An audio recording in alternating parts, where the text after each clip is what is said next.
Okay, I had put a post out about winterizing the motor in a boat that I had recently acquired, different from the other boats that I have and have had, in the way that it is a closed loop cooling system.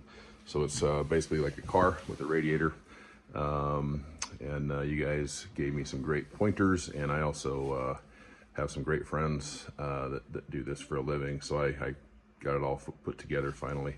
And just to clarify, this is a Marine Power Vortec 350 and it's carbureted.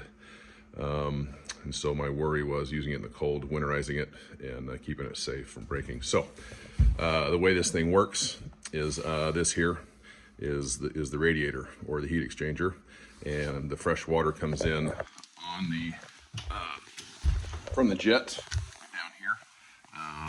I don't know if you can see that hose or not down here. It comes up into the sand trap here from the back of the boat, the jet. It fills the sand trap here, which has a drain on the bottom. It needs to be drained, and then it comes out of the hose and up into the heat exchanger here, which you can see I have my antifreeze reservoir, and that fills the small tubes inside of the heat exchanger, and then the water comes out of the sand trap up into here, and then exits through these hoses here that go up into the risers off of the exhaust manifolds. And what happens is the water shoots into there from the heat exchanger and then blasts up through here through a port that doesn't go down in the motor, but it comes up here and shoots back into the exhaust. Some of this may be elementary or level 1 for you, or it might be something you've done for a long time, I mean, so you can ignore that. But anyway, I just wanted to share what I learned after that post, and appreciated all the good insight. One more thing on this heat exchanger. I drained the sand trap. So what I did is I drained the sand trap with the valve on the bottom. You watch that go down. I disconnect this hose here on the top, and I blew it out.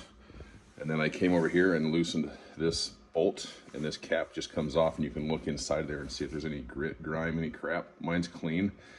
And then just for safe measure, I pulled these hoses here on the risers. I hope I'm calling them the right thing. And I blew those out.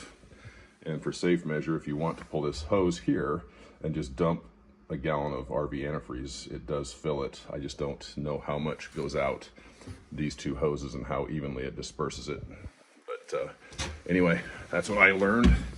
And I also learned that if the motor diesels, that it will suck water into the cylinders, which is weird, which comes through the risers. When it starts dieseling and backfires a little bit, the water shooting out of the risers gets sucked back into the exhaust when it backfires.